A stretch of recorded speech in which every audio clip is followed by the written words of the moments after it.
Not hesitating at the first row of columns, Rand made himself walk in among them. There could be no turning back now, no looking back. Light, what is supposed to happen in here?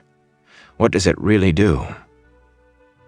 Clear as the finest glass, perhaps a foot thick and standing 3 paces or more apart, the columns were a forest of dazzling light, filled with cascading ripples and glares and odd rainbows.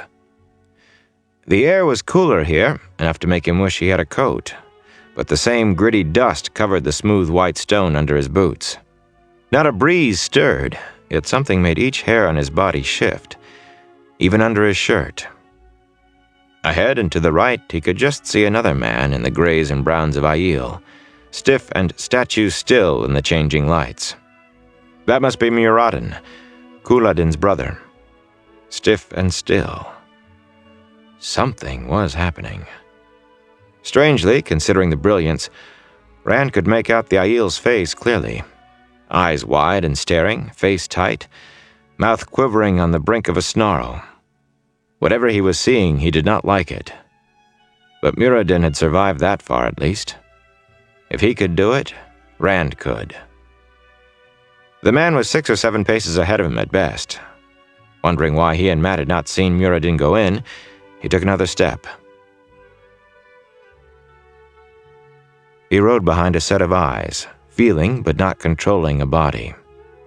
The owner of those eyes crouched easily among boulders on a barren mountainside, beneath a sun-blasted sky, peering down at strange half-made stone structures.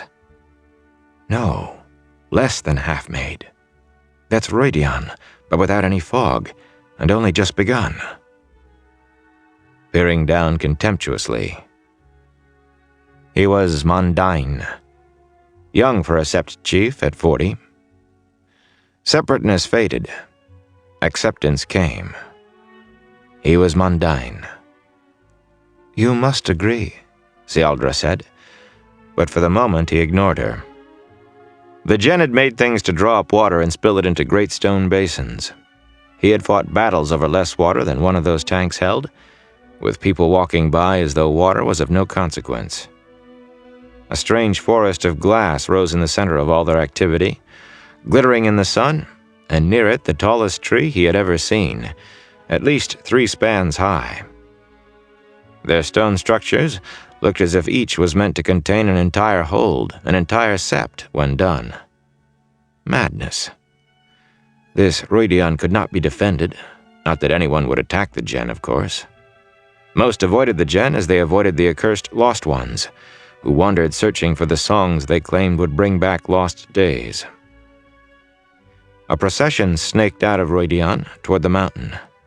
A few dozen Djen and 2 palanquins, each carried by 8 men. There was enough wood in each of those palanquins for a dozen chiefs' chairs. He had heard there were still Aes Sedai among the Djen. "You must agree whatever they ask, husband," Sealdra said. He looked at her then, wanting for a moment to run his hands through her long golden hair, seeing the laughing girl who had laid the bridal wreath at his feet and asked him to marry her. She was serious now, though, intent and worried. "Will the others come?" he asked. "Some. Most. I have talked to my sisters in the dream, and we have all dreamed the same dream. The chiefs who do not come, and those who do not agree, their septs will die, Mondain. Within 3 generations they will be dust, and their holds and cattle belong to other septs. Their names will be lost." He did not like her talking to the wise ones of other septs, even in dreams. But the wise ones dreamed true. When they knew, it was true. "Stay here," he told her. "If I do not return, help our sons and daughters to hold the sept together." She touched his cheek. "I will, shade of my life. But remember, you must agree." Mondain motioned, and 100 veiled shapes followed him down the slope, ghosting from boulder to boulder, bows and spears ready, grays and browns blending with the barren land, vanishing even to his eyes. They were all men. He had left all the women of the sept who carried the spear with the men around Sealdra. If anything went wrong, and she decided on something senseless to save him, the men would probably follow her in it. The women would see her back to the hold, whatever she wanted, to protect the hold and the sept. He hoped they would. Sometimes they could be fiercer than any man and more foolish. The procession from Rhuidean had stopped on the cracked clay, flat by the time he reached the lower slope. He motioned his men to ground and went on alone, lowering his veil. He was aware of other men moving out from the mountain to his right and left, coming across the baked ground from other directions. How many? 50? Maybe 100? Some faces he had expected to see were missing. Cialdra was right as usual. Some had not listened to their wise one's dreams. There were faces he had never seen before, and faces of men he had tried to kill, men who had tried to kill him. At least none were veiled. Killing in front of a gen was almost as bad as killing a gen. He hoped the others remembered that. Treachery from one, and the veils would be donned. The warriors each chief had brought would come down from the mountains, and this dry clay would be muddied with blood. He half expected to feel a spear through his ribs any moment. Even trying to watch 100 possible sources of death, it was hard not to stare at the Aes Sedai as the bearers lowered their ornately carved chairs to the ground. Women with hair so white it almost seemed transparent. Ageless faces with skin that looked as if the wind might tear it. He had heard the years did not touch Aes Sedai. How old must these two be? What had they seen? Could they remember when his great father Kamran first found Ogier steading in the Dragon Wall and began to trade with them? Or maybe even when Kamran's great father Roderick led the Aiel to kill the men in iron shirts who had crossed the Dragon Wall. The Aes Sedai turned their eyes on him, sharp blue and dark, dark brown, the first dark eyes he had ever seen, and seemed to see inside his skull, inside his thoughts. He knew himself chosen out and did not know why. With an effort, he pulled away from those twin gazes, which knew him better than he knew himself. A gaunt, white-haired man, tall if stooped, came forward from the gen, flanked by two graying women who might have been sisters with the same deep-set green eyes and the same way of tilting their heads when they looked at anything. The rest of the gen stared uneasily at the earth rather than at the Aiel, but not these three. "I am Derman," the man said in a deep, strong voice, his blue-eyed scrutiny as steady as any Aiel's. "These are Mordain and Narissa."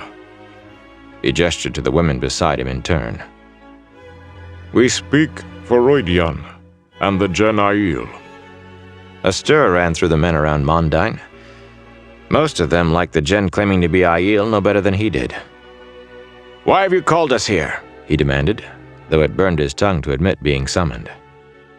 Instead of answering, Derman said, "Why do you not carry a sword?" That brought angry mutters.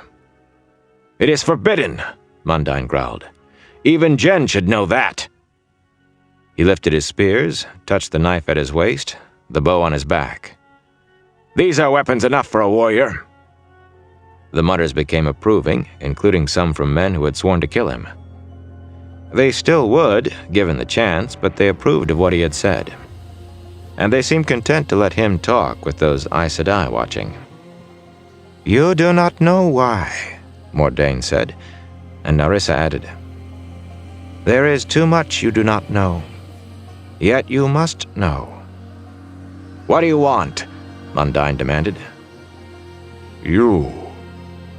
Derman ran his eyes across the Aiel, making that one word fit them all. "Whoever would lead among you must come to Rhuidean and learn where we came from and why you do not carry swords.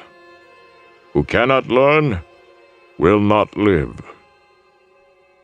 "Your wise ones have spoken to you," Mordain said, "or you would not be here.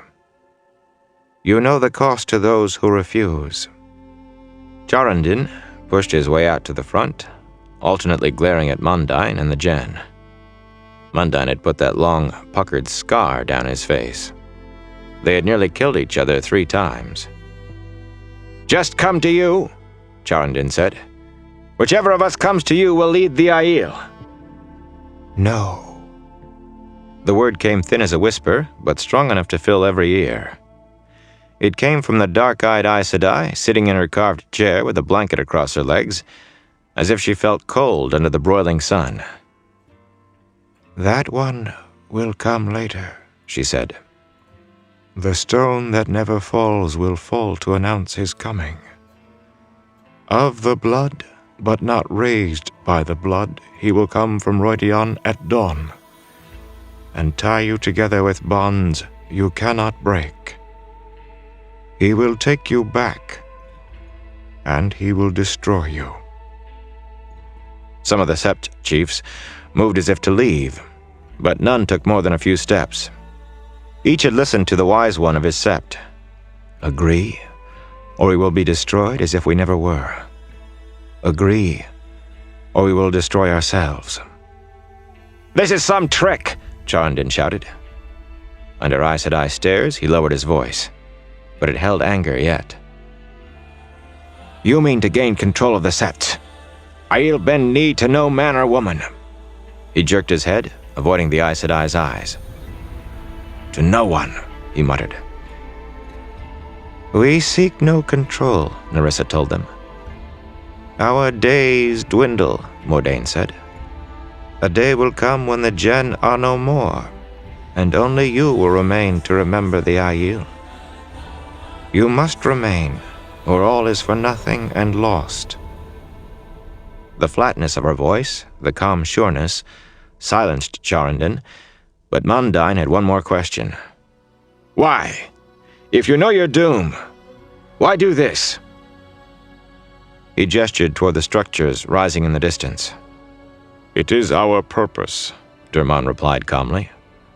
For long years we searched for this place, and now we prepare it, if not for the purpose we once thought. We do what we must and keep faith. Mondain studied the man's face.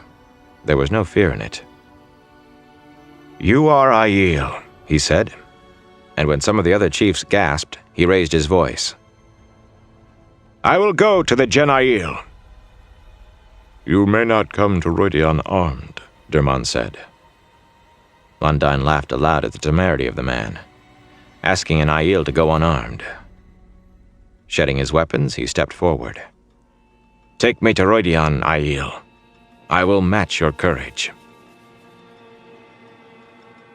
Rand blinked in the flickering lights. He had been Mondain. He could still feel contempt for the Gen, fading into admiration.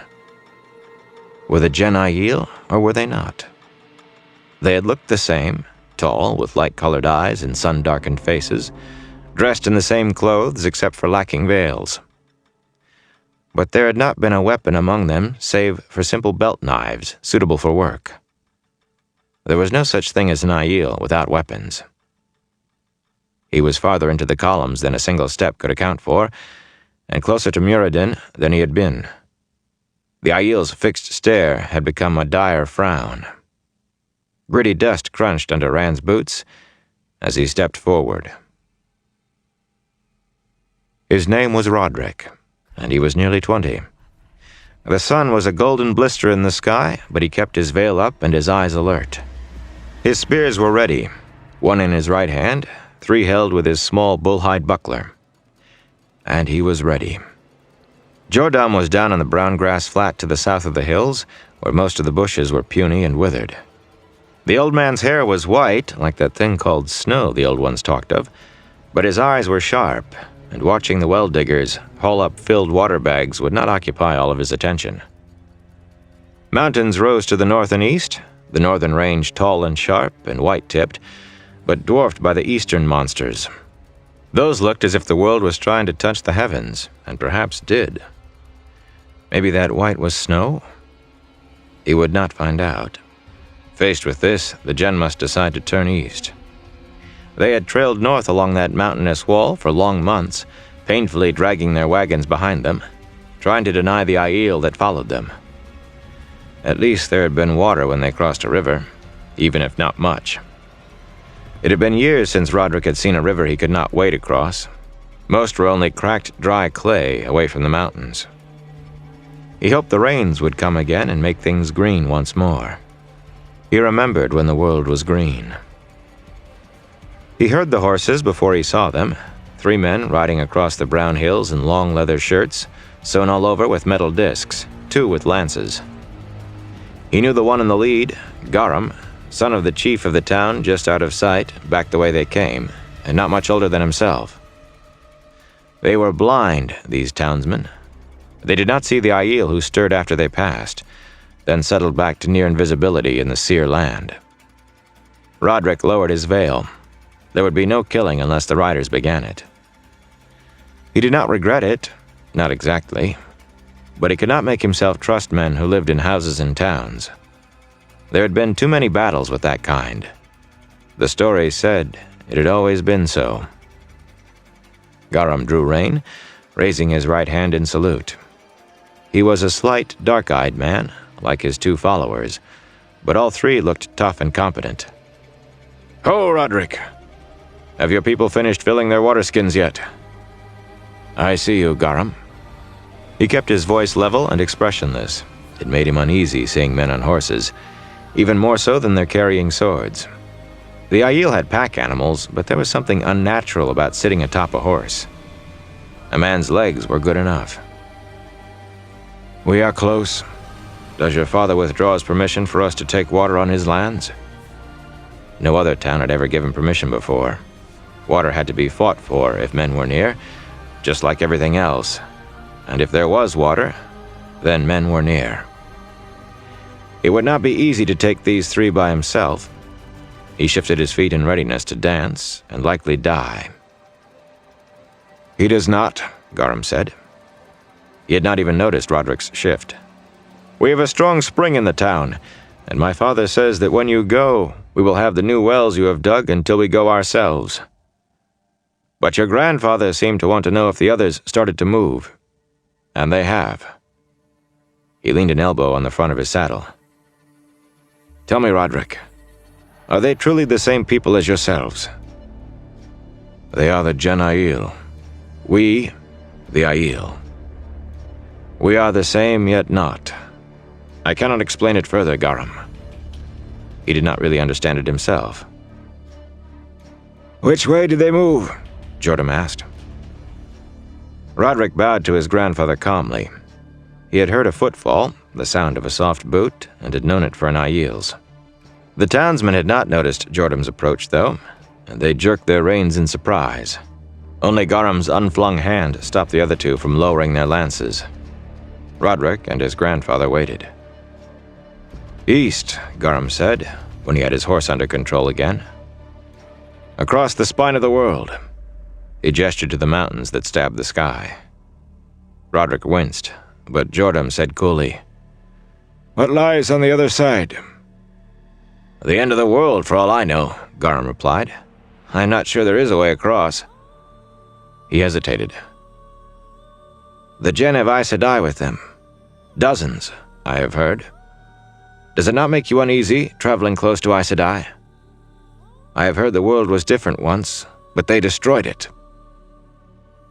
The Aes Sedai made Roderick very nervous, though he kept his face blank. There were only 4, not dozens, but enough to make him remember stories that the Aiel had failed the Aes Sedai in some way that no one knew. The Aes Sedai must know. They had seldom left the Gen's wagons in the years since their arrival, but when they did, they looked at the Aiel with sad eyes. Roderick was not the only one who tried to avoid them. "We guard the Gen," Jordan said. "It is they who travel with Aes Sedai." Garam nodded as if that made a difference, then leaned forward again, lowering his voice. "My father has an Aes Sedai advisor, though he tries to keep it from the town. She says we must leave these hills and move east. She says the dry rivers will run again, and we will build a great city beside one. She says many things. I hear the Aes Sedai plan to build a city. They have found Ogier to build it for them." "Ogier!" He shook his head, pulling himself from legends back to reality. "Do you think they mean to rule the world once more? The Aes Sedai? I think we should kill them before they can destroy us again." You must do as you think. Jordan's voice gave no hint of his own thoughts. I must ready my people to cross those mountains. The dark-haired man straightened in his saddle, plainly disappointed. Roderick suspected he wanted Aiel help in killing Aes Sedai. "The spine of the world," Garum said brusquely. "It has another name. Some call it the Dragon Wall." A fitting name, Jordan replied. Roderick stared at the towering mountains in the distance. A fitting name for Aiel. Their own secret name, told to no one, was People of the Dragon. He did not know why, only that it was not spoken aloud except when you received your spears. What lay beyond this dragon wall? At least there would be people to fight. There always were. In the whole world there were only Aiel, Jen, and enemies. Only that. Aiel, Jen, and enemies. Rand drew a deep breath that rasped as if he had not breathed for hours. Eye-splitting rings of light ran up the columns around him. The words still echoed in his mind. Aiel, Jen, and enemies. That was the world. They had not been in the Waste, certainly. He had seen, lived, a time before the Aiel came to their threefold land. He was nearer still to Rhuidean. The Aiel's eyes shifted uneasily, and he seemed to struggle against taking another step. Rand moved forward. Squatting easily on the white-cloaked hillside, Jordan ignored the cold as he watched 5 people tramp toward him. 3 cloaked men, 2 women in bulky dresses, making hard work of the snow. Winter should have been over long since, according to the old ones, but then they told stories of the seasons changing from what they had always been. They claimed the earth used to shake, too, and mountains rose or sank like the water in a summer pond when you threw a rock in. Jordan did not believe it. He was 18, born in the tents, and this was the only life he had ever known. The snow, the tents, and the duty to protect. He lowered his veil and stood slowly, leaning on his long spear so as not to frighten the wagon folk, but they stopped abruptly anyway, staring at the spear, at the bow slung across his back, and the quiver at his waist. None appeared any older than himself. "You have need of us, Jen?" he called. "You name us that to mock us," a tall, sharp-nosed fellow shouted back. "But it is true. We are the only true Aiel. You have given up the way." "That is a lie," Jordan snapped. "I have never held a sword." He drew a deep breath to calm himself. He had not been put out here to grow angry with Jen. "If you are lost, your wagons are that way." He pointed southward with his spear. One woman placed a hand on Sharp-Nose's arm and spoke quietly. The others nodded, and finally Sharp-Nose did too, if reluctantly. She was pretty, with yellow wisps of hair escaping the dark shawl wrapped around her head. Facing Jordan, she said, "We are not lost." She peered at him suddenly, seeming to see him for the first time, and tightened her shawl around her. He nodded. He had not thought they were. The Jen usually managed to avoid anyone from the tents, even when they needed help. The few who did not came only in desperation for the help they could not find elsewhere. "Follow me." It was a mile across the hills to his father's tents, low shapes partially covered by the last snowfall, clinging to the slopes. His own people watched the new arrivals cautiously, but did not stop what they were doing, whether cooking or tending weapons or tossing snowballs with a child. He was proud of his sept, nearly 200 people, largest of the 10 camps scattered north of the wagons. The Jen did not seem much impressed, though. It irritated him that there were so many more Jen than Aiel. Lhuin came out of his tent, a tall, graying man with a hard face. Lhuin never smiled, they said, and Jordan had certainly never seen it. Maybe he had before Jordan's mother died of a fever, but Jordan did not believe it. The yellow-haired woman, her name was Morin, told his story much as Jordan had expected. The Gen had traded with a village, a place with a log wall, and then men from the village had come in the night, taking back what had been traded for, taking more. The Gen always thought they could trust people who lived in houses, always thought the way would protect them. The dead were listed: fathers, a mother, first brothers. The captives: first sisters, a sister mother, a daughter. That last surprised Jordan. It was Morn who spoke bitterly of a 5-year-old daughter carried off to be raised by some other woman. Studying her more closely, he mentally added a few years to her age. "We will bring them back," Lhuin promised. He took a bundle of spears handed to him and thrust them point down into the ground. "You may stay with us if you wish, so long as you are willing to defend yourselves and the rest of us. If you stay, you will never be allowed back among the wagons."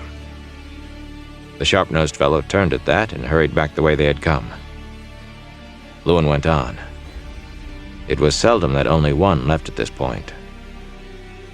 "Those who wish to come with us to this village, take a spear.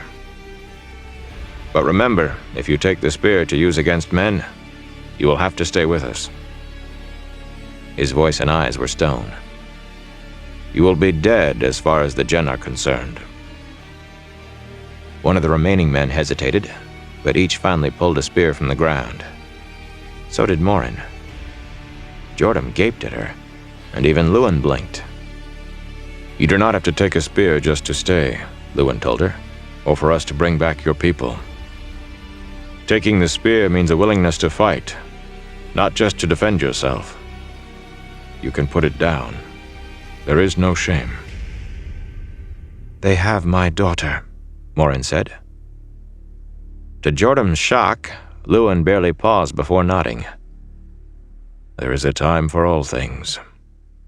For all things. So be it."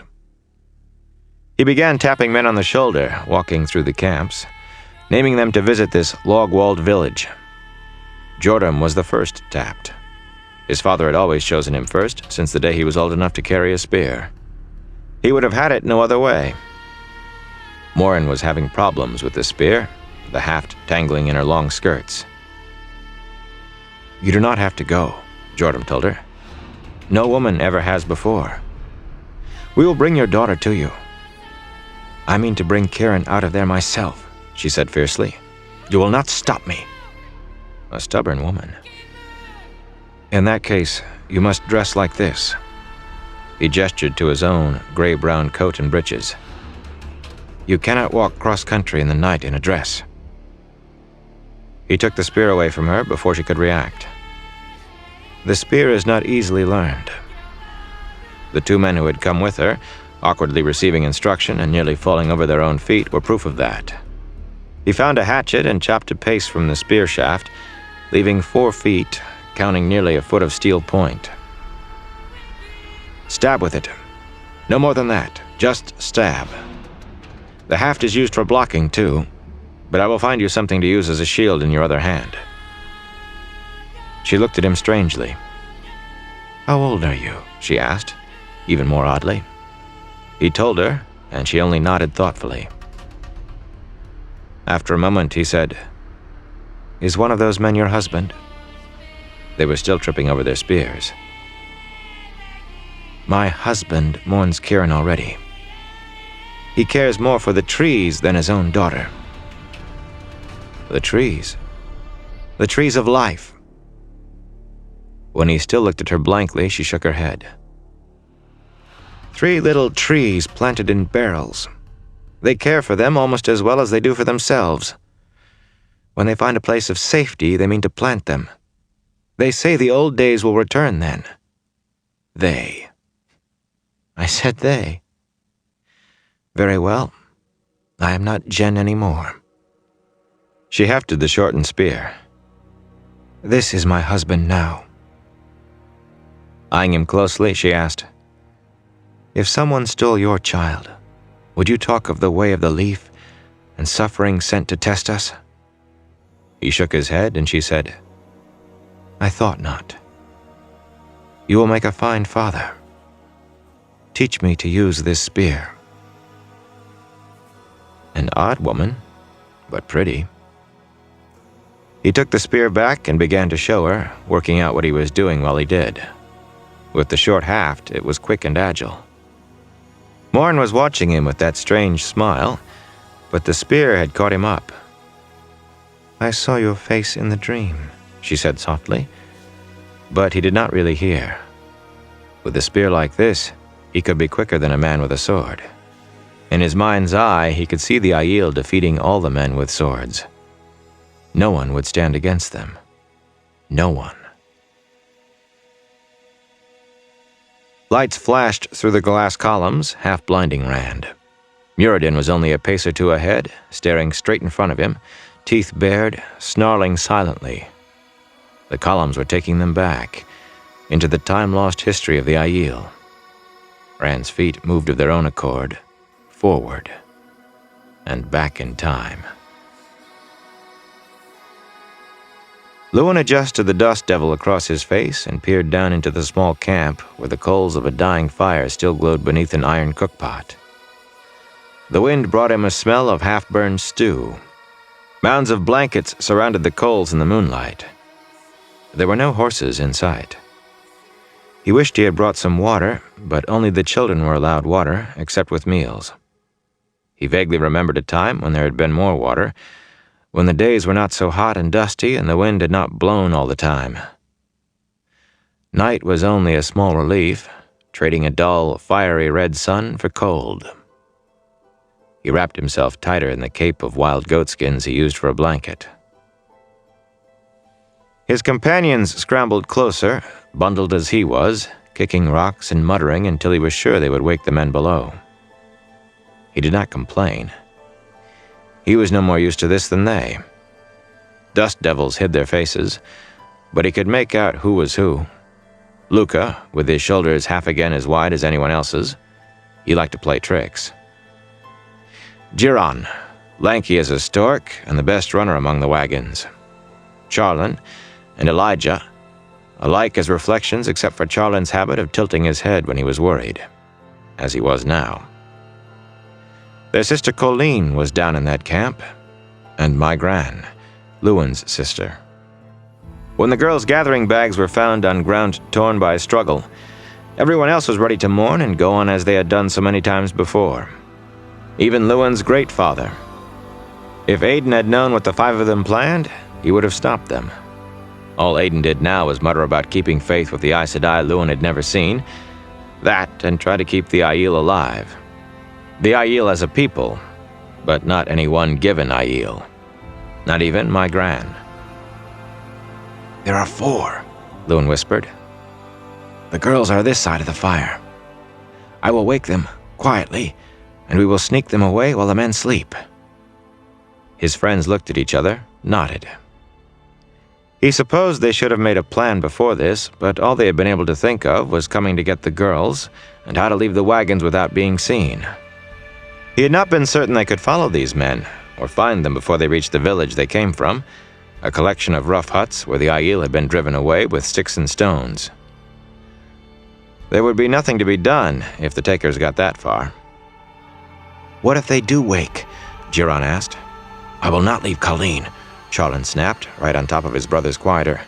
"We are taking them back, Jiran." "We are," Luan agreed. Luca poked Jiran's ribs, and Jiran nodded. Making their way down in the darkness was no easy task. Drought-dried twigs snapped under their feet, rocks and pebbles showered down the dry slope ahead of them. The harder Luan tried to move silently, the more noise he seemed to make. Luca fell into a thorn bush that cracked loudly but managed to extract himself with no more than heavy breathing. Charlin slipped and slid halfway to the bottom, but nothing moved below. Short of the camp, Luan paused, exchanging anxious looks with his friends, then tiptoed in. His own breath sounded thunderous in his ears, as loud as the snores coming from one of the 4 large mounds. He froze as the rough snorts stopped, and one of the mounds heaved.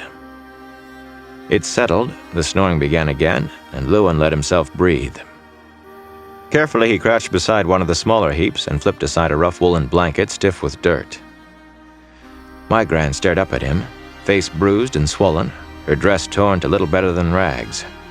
He clapped a hand over her mouth to keep her from crying out, but she only continued to stare blankly, not even blinking. I'm going to carve you like a pig, boy.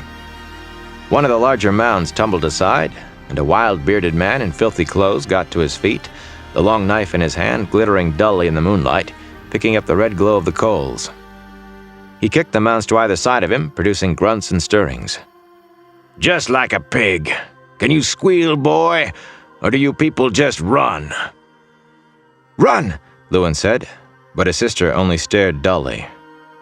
Frantic, he seized her shoulders, pulled to try starting her toward where the others were waiting. Run! She came out of the blanket stiffly, almost a dead weight. Colleen was awake.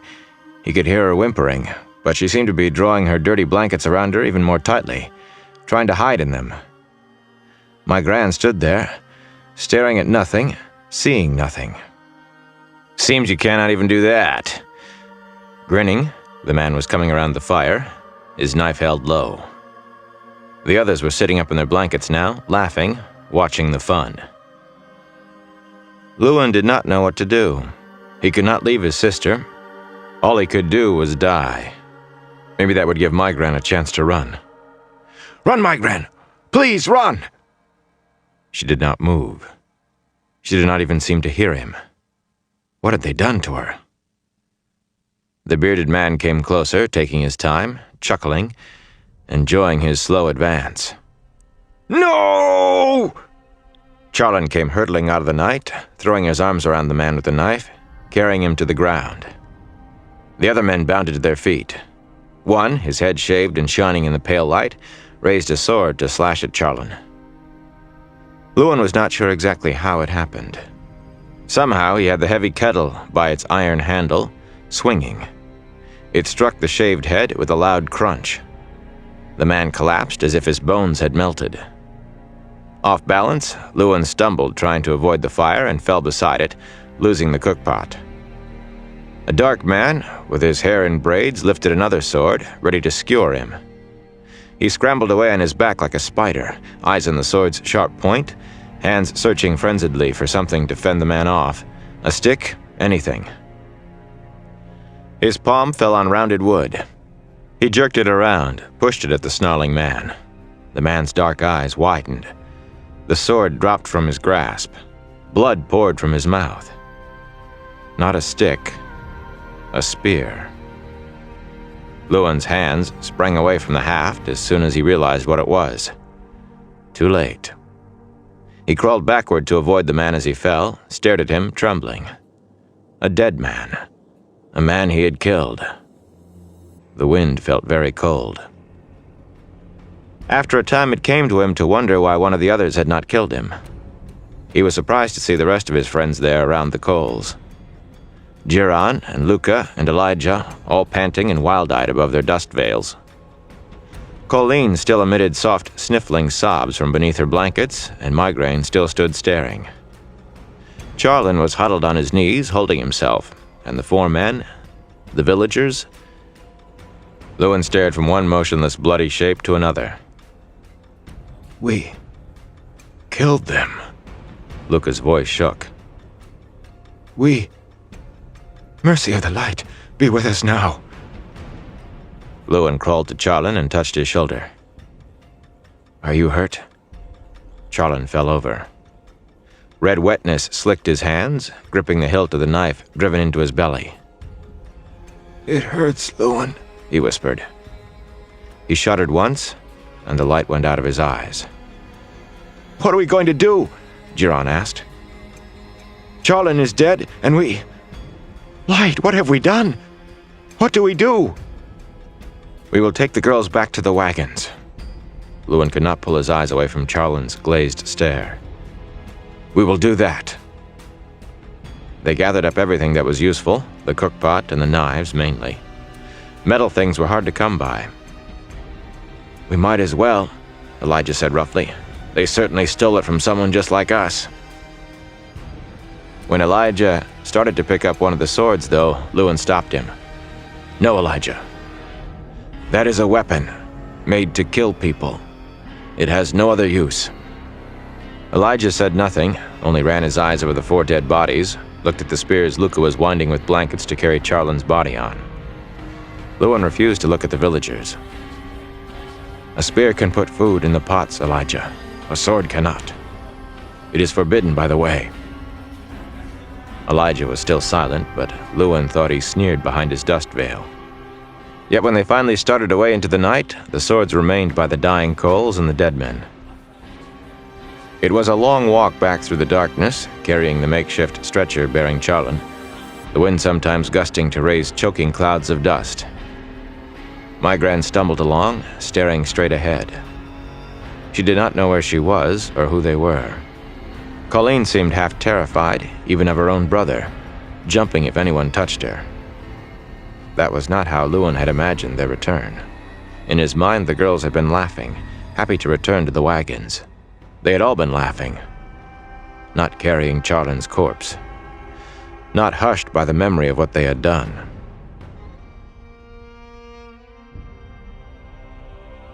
The lights of the cook fires came into view, and then the wagons, harnesses already spread for men to take their places at sunrise. No one left the shelter of the wagons after dark, so it surprised Lewin to see 3 shapes come hurrying toward them. Aidan's white hair stood out in the night. The other 2 were Nerine, Colleen's mother, and Saralyn, his and Migran's. Lewin lowered his dust veil with foreboding. The women rushed to their daughters with comforting arms and soft murmurs. Colleen sank into her mother's embrace with a welcoming sigh. Migran hardly appeared to notice Saralyn, who looked close to tears at the bruises on her daughter's face. Aidan frowned at the young men, permanent creases of worry deepening in his face. "In the name of the light, what happened? When we found you were gone too." He trailed off when he saw the stretcher holding Charlin. "What happened?" he asked again, as if dreading the answer. Lewin opened his mouth slowly, but Migran spoke first. "They killed them." She was staring at something in the distance, her voice as simple as a child's. "The bad men hurt us. Then Lewin came and killed them." "You must not say things like that, child," Saralyn said soothingly. "You." She stopped, peering into her daughter's eyes, then turned to stare uncertainly at Lewin. Is it true?" "We had to," Elijah said in a pained voice. "They tried to kill us. They did kill Charlin." Aidan stepped back.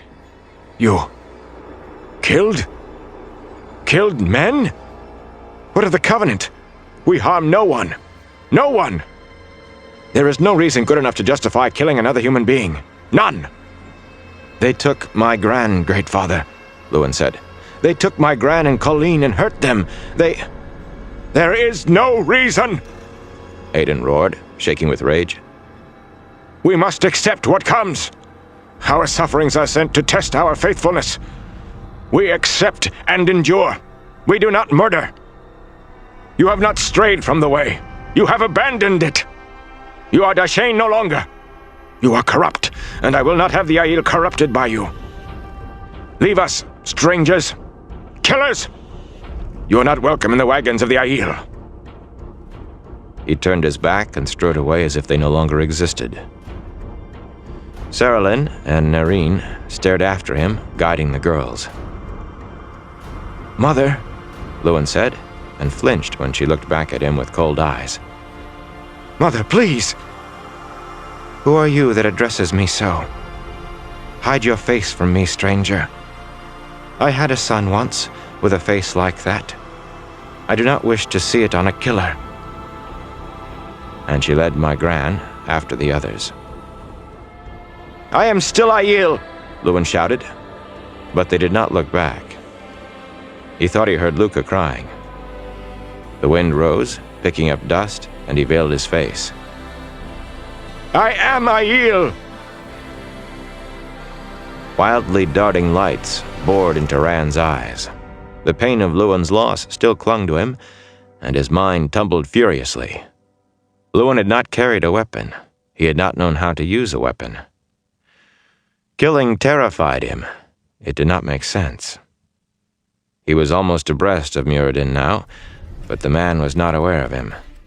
Rhuidean's snarl was a rictus. Sweat beaded on his face. He quivered as though wanting to run.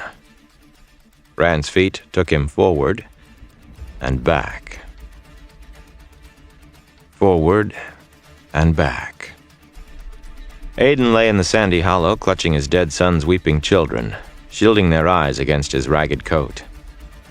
Tears rolled down his face, too, but silently as he peered cautiously over the edge. At 5 and 6, my gran and Lewin deserved the right to cry. Aidan was surprised he had any tears left himself. Some of the wagons were burning. The dead lay where they had fallen. The horses had already been driven off, except for those still hitched to a few wagons that had been emptied onto the ground. For once he took no notice of the crated things the Aes Sedai had given into Aiel charge, toppled carelessly into the dirt. It was not the first time he had seen that, or dead Aiel, but this time he could not care. The men with the swords and spears and bows, the men who had done the killing, were loading those empty wagons with women. He watched Rhea, his daughter, shoved up into a wagon box with the others, crowded together like animals by laughing killers. The last of his children. Elwyn, dead of hunger at 10. Sorel at 20 of fever, her dreams told her was coming. And Jarin, who threw himself off a cliff a year ago at 19, when he found he could channel. Marind, this morning. He wanted to scream. He wanted to rush out there and stop them from taking his last child. Stop them somehow. And if he did rush out, they would kill him and take Rhea anyway.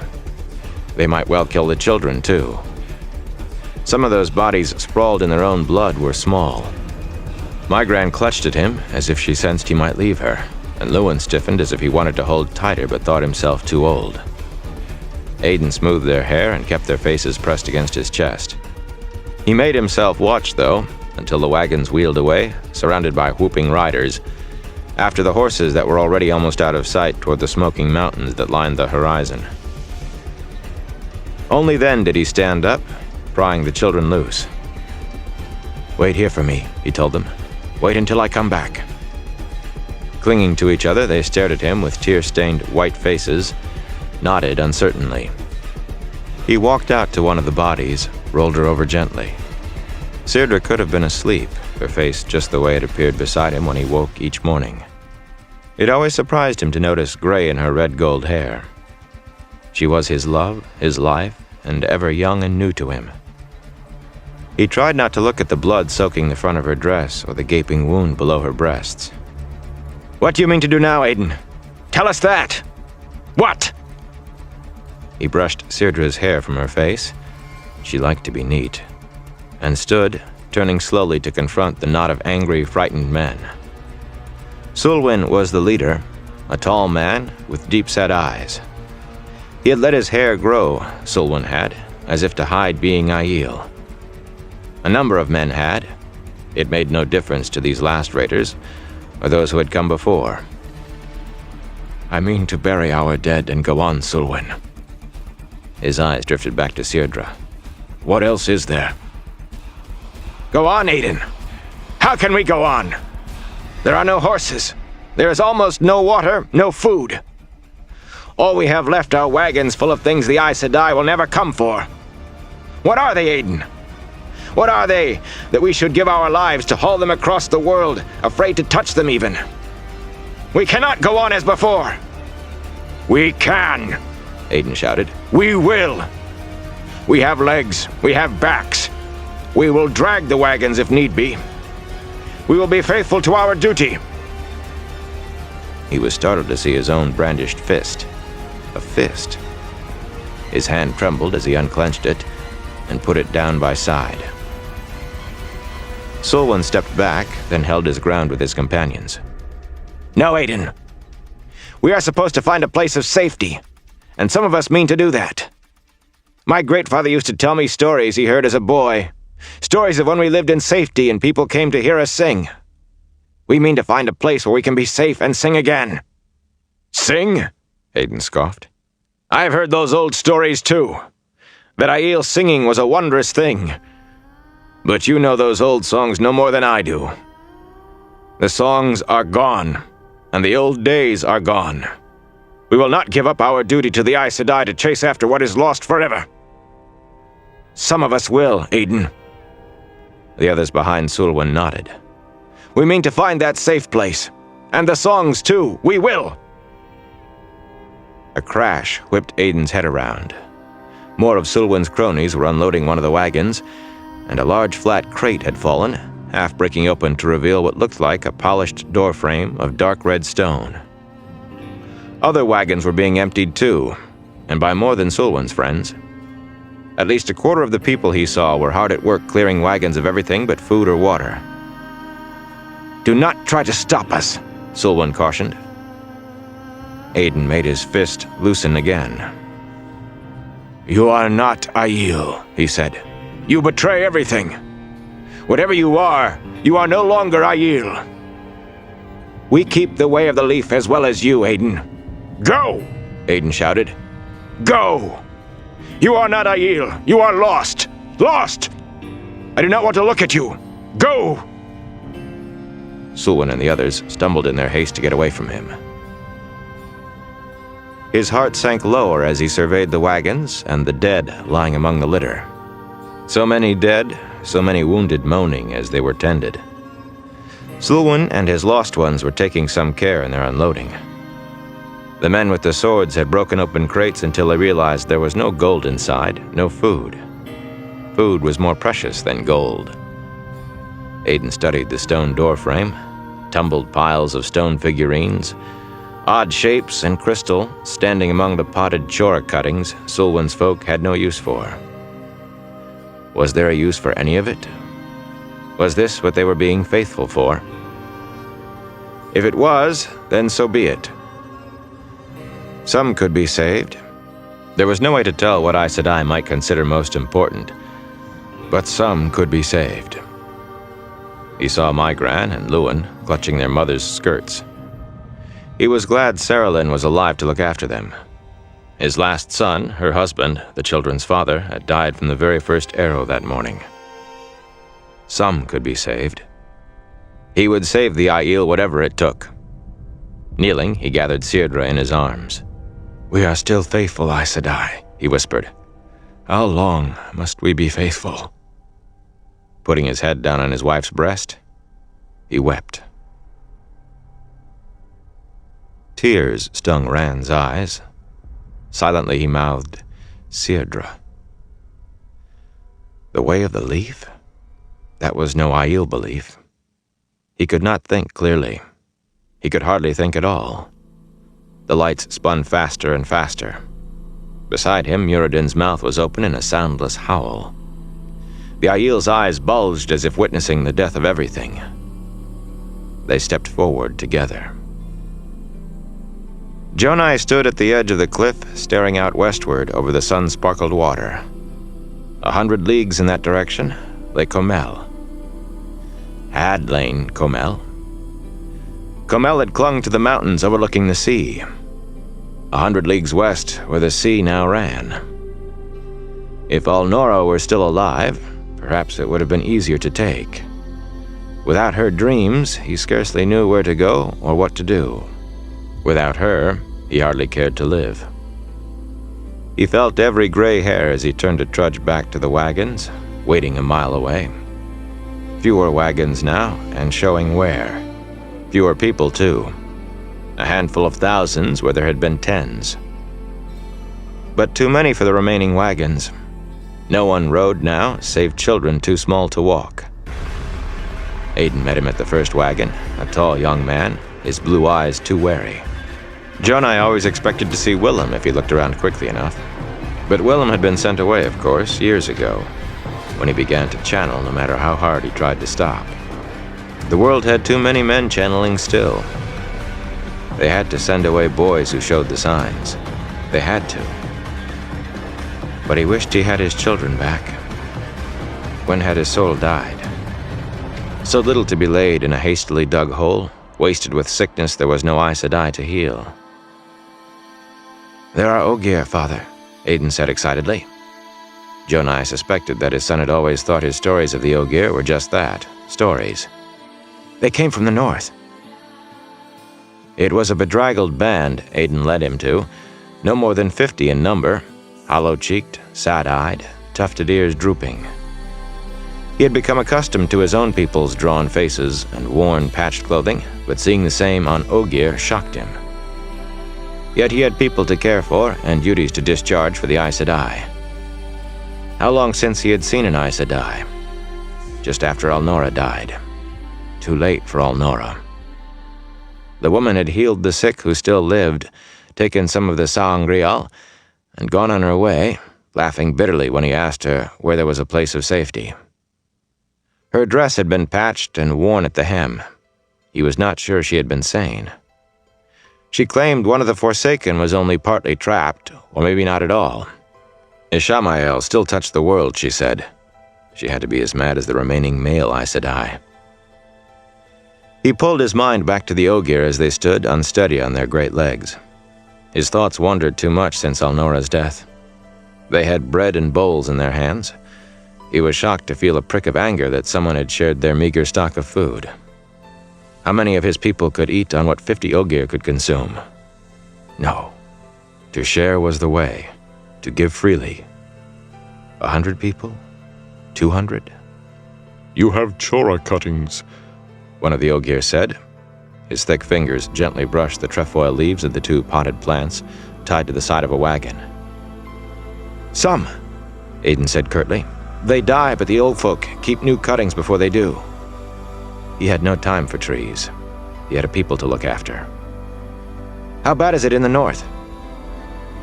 "Bad," an Ogier woman replied. "The blighted lands have grown southward, and there are Myrddraal and Trollocs." "I thought they were all dead." Not north, then. They could not turn north. South? The Sea of Jaren lay 10 days south, or did it any longer? He was tired. So tired. "You have come from the east?" another Ogier asked. He wiped his bowl with a heel of bread and gulped it down. "How is it to the east?" "Bad," Jonai replied. "Perhaps not so bad for you, though. 12 days ago, some people took a third of our horses before we could escape. We had to abandon wagons." That pained him. Wagons left behind, and what was in them. The things the Aes Sedai had placed in Aiel's charge, abandoned. That it was not the first time only made it worse. "Almost everyone we meet takes things, whatever they want. Perhaps they will not be so with Ogier, though." "Perhaps," an Ogier woman said, as if she did not believe it. Jonai was not certain he did either. There was no safe place. "Do you know where any of the steading are?" Jonai stared at her. No. No, I do not. But surely you can find the steading." "We have run so far, so long," and Ogier, back in the huddle, said. And another added in a mournful rumble, "The land has changed so much. I think we must find a steading soon or die," the first Ogier woman said. "I feel a longing in my bones. We must find a steading. We must."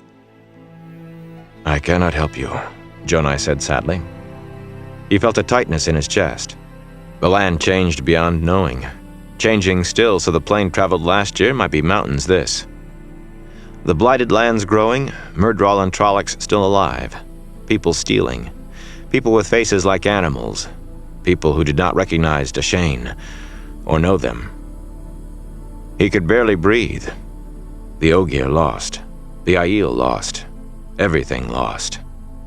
The tightness broke in pain, and he sank to his knees, doubled over, clutching his chest. A fist held his heart, squeezing. Aidan knelt beside him worriedly. "Father, what is it? What is the matter? What can I do?" Jonai managed to squeeze his son's frayed collar and pull his face close. Take the people south. He had to force the words out between spasms that seemed to be ripping his heart out. Father, you are the one who... Listen! Take them south. Take the Aiel to safety. Keep the Covenant. Guard what the Aes Sedai gave us until they come for it. The way of the leaf. You must... He had tried. Celinda Sedai must understand that. He had tried. Alnora. The name faded, the pain in Rand's chest loosened. No sense. It made no sense. How could these people be Aiel? The columns flashed in blinding pulses. The air stirred, swirling. Beside him, Muradin's mouth stretched wide in an effort to scream. The Aiel clawed at his veil, clawed at his face, leaving deep, bloody scratches. Forward. Jonai hurried down the empty streets, trying not to look at shattered buildings and dead chora trees. All dead. At least the last of the long-abandoned joe cars had been hauled away. Aftershocks still troubled the ground beneath his feet. He wore his work clothes, his Kadin Sor, of course, though the work he had been given was nothing he had been trained for. He was 63, in the prime of life, not yet old enough for gray hairs, but he felt a tired old man. No one questioned his entering the Hall of the Servants. There was no one at the great columned entrance to question anyone, or give greeting. Plenty of people darted about inside, arms filled with papers or boxes, eyes anxious, but none so much as looked at him. There was a feel of panic about them, and it grew by increments every time the ground shook. Distressed, he crossed the anteroom and trotted up the broad stairs. Mud stained the silvery white L-stone. No one could spare time. Perhaps no one cared. There was no need to knock at the door he sought. Not one of the great gilded doors to an ingathering hall, but a plain door and unobtrusive. He slipped in quietly, though, and was glad he had. Half a dozen Aes Sedai stood around the long table arguing, apparently not noticing when the building trembled. They were all women. He shivered, wondering if men would ever stand in a meeting such as this again. When he saw what was on the table, the shiver became a shudder. A crystal sword, perhaps an object of the power, perhaps only an ornament, he had no way of telling, held down the dragon banner of Luz Theron Kinslayer, spread out like a tablecloth and spilling onto the floor. His heart clenched. What was that doing here? Why had it not been destroyed, and memory of the cursed man as well? What good is your foretelling? Osel was almost shouting. If you cannot tell us when! Her long black hair swayed as she shook with anger. The world rests on this, the future, the wheel itself. Dark-eyed Deendra faced her with a more usual calm. I am not the creator. I can only tell you what I foretell. Peace, sisters. Celinda was the calmest of them all, her old-fashioned Strythe gown only a pale blue mist. The sun-red hair falling to her waist was nearly the color of his own. His great-father had served her as a young man, but she looked younger than he. She was Aes Sedai. The time for contention among ourselves is past. Jarek and Haindar will both be here by tomorrow. Which means we cannot afford mistakes, Celinda. We must know... Is there any chance of... Jonai stopped listening. They would see him when they were ready. He was not the only one in the room besides the Aes Sedai. Someshta sat against the wall near the door, a great shape seemingly woven of vines and leaves, his head a little above Jonai's even so. A fissure of withered brown and charred black ran up the Nim's face, and furrowed the green mass of his hair, and when he looked at Jonai, his hazelnut eyes seemed troubled. When Jonai nodded to him, he fingered the rift and frowned. Do I know you? He said softly. I'm your friend, Jonai replied sadly. He had not seen Someshta in years, but he had heard of this. Most of the Nim were dead, he had heard. You rode me on your shoulders when I was a child. Do you remember nothing of it?" "Singing," Sameshta said. "Was there singing? So much is gone. The Aes Sedai say some will return. You are a child of the dragon, are you not?" Jonai winced. That name had caused trouble, no less for not being true. But how many citizens now believed the Daishain Aiel had once served the dragon and no other Aes Sedai? Jonai. He turned at the sound of Celinda's voice, went to one knee as she approached. The others were still arguing, but more quietly. All is in readiness, Jonai? She asked. All Aes Sedai. Celinda Sedai. He hesitated, took a deep breath. Celinda Sedai. Some of us wish to remain. We can serve still. Do you know what happened to the Aiel at Zora? He nodded, and she sighed, reaching out to smooth his short hair, as if he were a child. Of course you do. You, Daishain, have more courage than 10,000 Aiel linking arms and singing, trying to remind a madman of who they were and who he had been, trying to turn him with their bodies and a song. Jarek Mondoran killed them. He stood there, staring as though at a puzzle, killing them, and they kept closing their lines and singing. I am told he listened to the last Aiel for almost an hour before destroying him. And then Zora burned, one huge flame consuming stone and metal and flesh. There is a sheet of glass where the second greatest city in the world once stood. Many people had time to flee Aes Sedai. The Daishain earned them time to flee. We are not afraid. Her hand tightened painfully in his hair. The citizens have already fled Paradis and Jonai. Besides, the Daishain yet have a part yet to play. If Deendra could only see far enough to say what.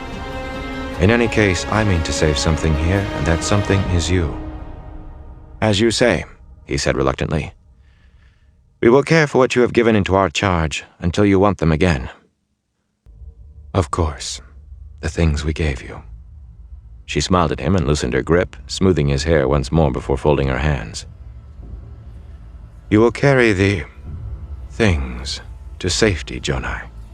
Keep moving, always moving, until you find a place of safety where no one can harm you. As you say, Aes Sedai. What of Kumin, Jonai? Has he calmed? He did not know any way but to tell her. He would rather have bitten his tongue out. My father is hiding somewhere in the city. He tried to talk us into resisting. He would not listen, Aes Sedai. He would not listen. He found an old shock lance somewhere, and he could not go on. He expected her to be angry, but her eyes glistened with tears. Keep the covenant, Jonai. If the Daishain lose everything else, see they keep the way of the leaf. Promise me. Of course, Aes Sedai, he said, shocked. The covenant was the Aiel, and the Aiel were the covenant. To abandon the way was to abandon what they were. Kumin was an aberration. He had been strange since he was a boy, it was said. Hardly Aiel at all, though no one knew why. Go now, Jonai. I want you far from Paradisen by tomorrow. And remember, keep moving. Keep the Aiel safe. He bowed where he knelt, but she was already being drawn back into the argument. Can we trust Kodam and his fellows, Celinda? We must, Ursel. They are young and inexperienced, but barely touched by the taint, and we have no choice. Then we will do what we must. The sword must wait. Sameshta, we have a task for the last of the Nim, if you will do it. We have asked too much of you. Now we must ask more. Jonai bowed his way out formally as the Nim rose, his head brushing the ceiling. Already immersed in their plans, they were not looking at him, but he did them their last honor anyway. He did not think he would ever see them again. He ran from the hall of the servants all the way out of the city to where the great gathering waited. Thousands of wagons in 10 lines stretching nearly 2 leagues, wagons loaded with food and water barrels, wagons loaded with the crated things the Aes Sedai had given into Aiel charge, Angreal and Sa-Angreal and Tir-Angreal, all the things that had to be kept from the hands of men going mad while they wielded the one power. Once there would have been other ways to carry them, jokars and jumpers, hoverflies and huge show wings. Now, painfully assembled horses and wagons had to suffice. Among the wagons stood the people, enough to populate a city, but perhaps all the Aiel left alive in the world. 100 came to meet him, men and women, the representatives demanding word of whether the Aes Sedai had granted leave for some to stay. No, he told them. Some frowned reluctantly, and he added, "We must obey. We are Dashain Aiel, and we obey the Aes Sedai." They dispersed back to their wagons slowly, and he thought he heard Cuman's name mentioned, but he could not let it trouble him. He hurried to his own wagon at the head of one of the center lines. The horses were all nervous with the ground shaking at intervals. His sons were already up on the seat, Willem, 15, with the reins, and Aiden, 10, beside him, both grinning with nervous excitement. Little Asol lay playing with a doll on top of the canvas tied over their possessions, and, more important, their charges from the Aes Sedai. There was no room for any to ride but the young and the very old. A dozen rooted chora cuttings in clay pots sat behind the wagon seat, to be planted when they found a place of safety. A foolish thing to carry, perhaps, but no wagon was without its potted cuttings. Something from a time long gone, symbol of a better time to come. People needed hope and symbols. Alnora waited beside the team, glossy black hair tumbling about her shoulders and reminding him of the first time he saw her as a girl. But worry had etched lines around her eyes now. He managed to smile for her, hiding the worry in his own heart. "All will be well, wife of my heart." She did not answer, and he added, "Have you dreamed?" "Of no time soon," she murmured. "All will be well. All will be well, and all manner of things will be well." Smiling tremulously, she touched his cheek. "With you I know it will be so, husband of my heart." Jonai waved his arms over his head, and the signal rippled down the lines. Slowly the wagons began to move, the Aiel leaving Parandisen. Rand shook his head. Too much. Memories crowding together. The air seemed filled with sheet lightning. The wind swirled gritty dust into dancing whirlwinds. Mirrodin had clawed deep furrows in his face. He was digging at his eyes now. Forward. Cuman knelt at the edge of the plowed ground in his working clothes, plain brownish gray coat and breeches and soft-laced boots, in a line with others like him that surrounded the field. 10 men of the Dashain Aiel at twice stretched arm's length, and then an Ogier, all the way around. He could see the next field, lined the same way, beyond the soldiers with their shock lances sitting atop armored jokars. A hoverfly buzzed overhead in its patrol, a deadly black metal wasp containing 2 men. He was 16, and the women had decided his voice was finally deep enough to join in the seed singing.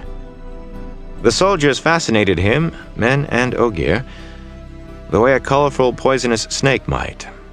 They killed. His father's great-father, Charn, claimed there had been no soldiers once, but Cuman did not believe it. If there were no soldiers, who would stop the Night Riders and the Trollocs from coming to kill everyone? Of course, Charn claimed there had not been any Myrddraal or Trollocs then either. No Forsaken, no Shadow-wrought. How many stories he claimed were from a time before soldiers and Night Riders and Trollocs, when he said the Dark Lord of the Grave had been bound away, and no one knew his name or the word war. Cuman could not imagine such a world. The war had been old when he was born. He enjoyed Charn's stories, even if he could not make himself believe, but some earned the old man frowns and scoldings, like when he claimed to have served one of the Forsaken once. Not just any Forsaken, but Lanfear herself. as well say he had served Ishamael. If Charn had to make up stories, Cumann wished he could say he had served Lews Therin, the great leader himself. Of course, everyone would ask why he was not serving the dragon now, but that would be better than the way things were. Cumann did not like the way citizens looked at Charn when he said that Lanfear had not always been evil. A stir at the end of the field told him one of the Nym was approaching.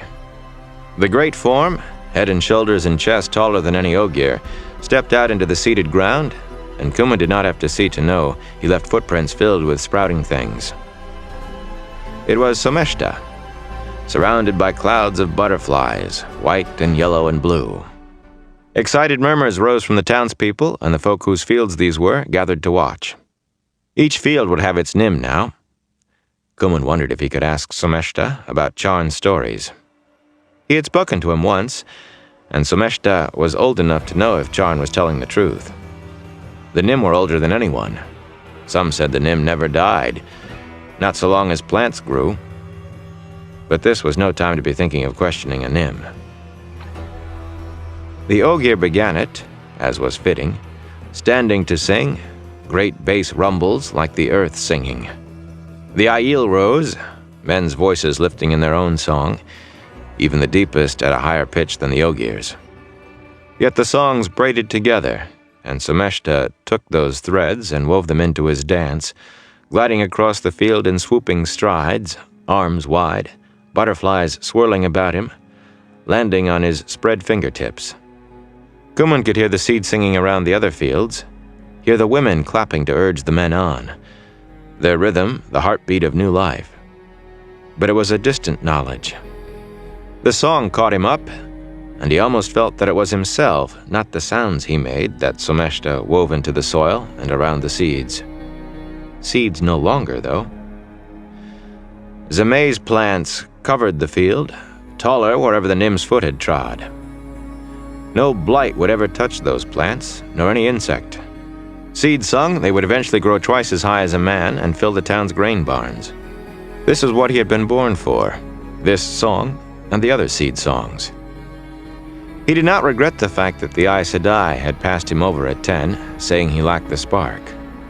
To have been trained as Aes Sedai would have been wondrous, but surely no more so than this moment. The song faded slowly, the Aiel guiding its end. Someshta danced a few steps more after the last voices ceased, and it seemed the song still hung faintly in the air for as long as he moved. Then he stopped, and it was done. Cumann was surprised to see that the townspeople were gone, but he had no time to wonder where they had gone or why. The women were coming, laughing, to congratulate the men. He was one of the men now, not a boy any longer, though the women alternated between kissing him on the lips and reaching up to ruffle his short red hair. It was then that he saw the soldier, only a few steps away, watching them. He had left his shock lance and fan-cloth battle cape somewhere, but he still wore his helmet, like some monstrous insect's head, its mandibles hiding his face, though his black visor was raised. As if realizing he stood out, the soldier pulled off the helmet, revealing a dark young man, no more than 4 or 5 years older than Cumann. The soldier's unblinking brown eyes met his, and Cumann shivered. The face was only 4 or 5 years older, but those eyes. The soldier would have been chosen to begin his training at 10, too. Cumann was glad Aiel were spared that choosing. One of the Ogier, Tomara, came over, tufted ears slanted forward inquisitively. Do you have news, Warman? I saw excitement among the Jokars while we sang. The soldier hesitated. I suppose I can tell you, though it is not confirmed. We have a report that Lews Therin led the companions on a strike at Sheol Ghul this morning at dawn. Something is disrupting communications, but the report is the bore has been sealed, with most of the Forsaken on the other side. Maybe all of them. Then it is over, Tomara breathed. Over at last.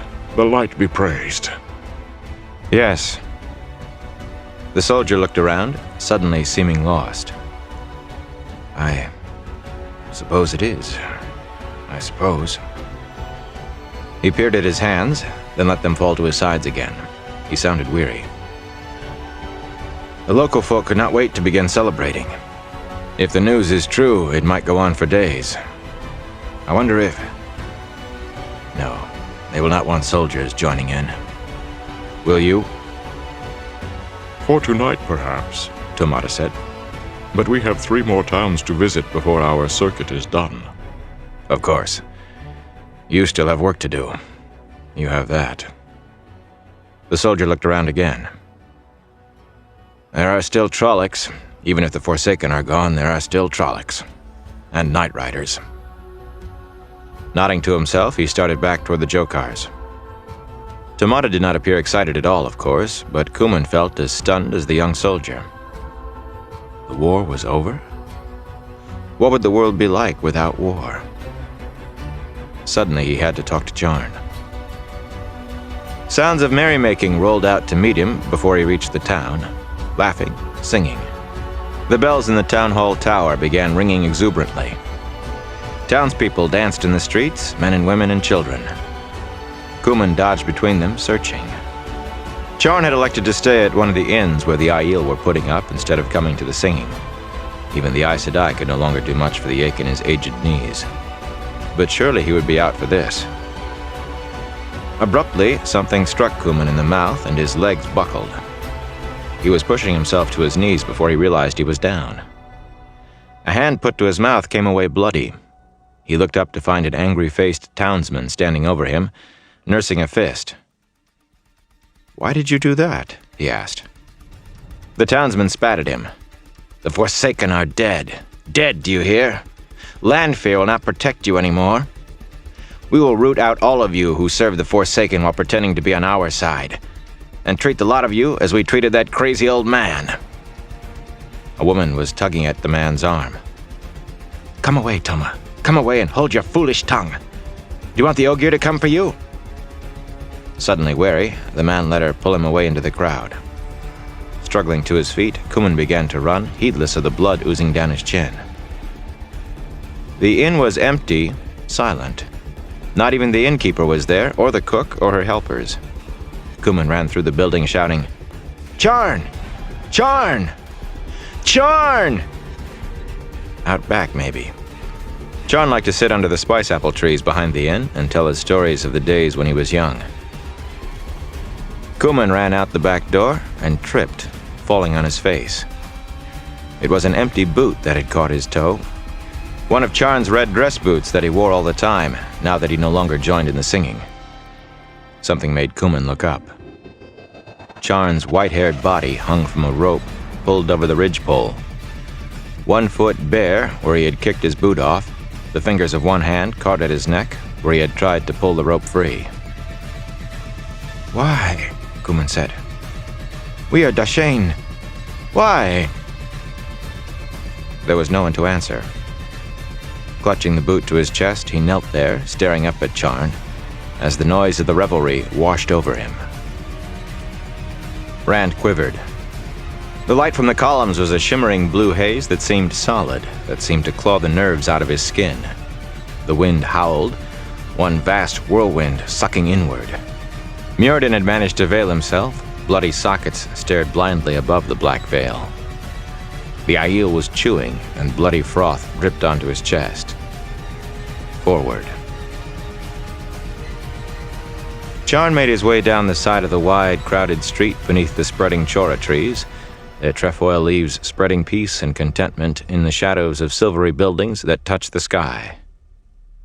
A city without choras would seem bleak as wilderness. Jokars hummed quietly down the street, and a great white show wing darted across the sky, carrying citizens to Comel, or Tzora, or somewhere. He seldom used the show wings himself. If he needed to go very far, an Aes Sedai usually traveled with him. But tonight he would, to Majin. Today was his 25th naming day, and tonight he intended to accept Nala's latest offer of marriage. He wondered if she would be surprised. He'd been putting her off for a year, not wanting to settle down. It would mean changing his service to Zarel Sedai, whom Nala served, but Miran Sedai had already given her blessing. He rounded a corner and just had time to see a dark, wide-shouldered man with a fashionably narrow beard before the man's shoulder sent him crashing to his back, head bouncing on the walkway, so he saw spots. Dazed, he lay there. Watch where you are going, the bearded man said irritably, adjusting his sleeveless red coat and flicking the lace at his wrists. His black hair, hanging to his shoulders, was gathered in back. That was the latest fashion, too, as near as anyone who had not sworn to the Covenant would come to imitating Aiel. The pale-haired woman with him laid a hand on his arm, her dress of shimmery white streath becoming more opaque with her sudden embarrassment. "Jom, look at his hair. He is Aiel, Jom." Feeling his head to see if it was cracked, Charn's fingers brushed through short-cut reddish-gold hair. He gave the longer tail at his nape a tug in lieu of shaking his head. A bruise, he thought, but no more. "So he is." The man's annoyance vanished in consternation. "Forgive me, Dashane. I am the one who should be watching where he walks. Let me help you up." He was already suiting his words, hoisting Charn to his feet. "Are you all right? Let me call a jumper to take you where you are going." "I am not hurt, citizen," Charn said mildly. "Truly, it was my fault." It had been, hurrying like that. He could have injured the man. "Did I harm you? Please forgive me." The man opened his mouth to protest. Citizens always did. They seemed to think Aiel were made of spin glass. But before he could speak, the ground rippled under their feet. The air rippled too in spreading waves. The man looked about uncertainly, pulling his stylish fan-cloth cloak around himself and his lady so their heads seemed to float disembodied. "What is it, Dashane?" The others who had seen Charn's hair were gathering around him anxiously, asking the same questions, but he ignored them, not even thinking of whether he was being rude. He actually began to push through the crowd, his eyes fixed on the Sharam. The white sphere, 1,000 feet in diameter, floated as high above the blue and silver domes of the column Dan. Mirren had said today was the day. She said she had found a new source for the one power. Female Aes Sedai and male would be able to tap the same source, not separate halves. What men and women could do united would be even greater now that there would be no differences. And today she and Bidoman would tap it for the first time. The last time, men and women would work together wielding a different power. Today. What seemed a tiny chip of white spun away from the Sharam in a jet of black fire. It descended, deceptively slow, insignificant. Then 100 gouts spurted everywhere around the huge white sphere. The Sharam broke apart like an egg and began to drift down, falling, an obsidian inferno. Darkness spread across the sky, swallowing the sun in unnatural night, as if the light of those flames was blackness. People were screaming everywhere. With the first spurt of fire, Charn broke into a run toward the column Dan. But he knew he was too late. He was sworn to serve Aes Sedai, and he was too late. Tears rolled down his face as he ran. Blinking to dispel the spots fluttering across his vision, Rand squeezed his head with both hands. The image still drifted through his head, that huge sphere, burning black, falling. Did I really see the hole being drilled into the Dark One's prison? Did I? He stood at the edge of the glass columns, staring out at Avendasora. A chora tree. A city is a wilderness without choras. And now there's only one. The columns sparkled in the blue glow from the dome of fog above, but once again the light seemed only brilliant reflections. There was no sign of Muradin.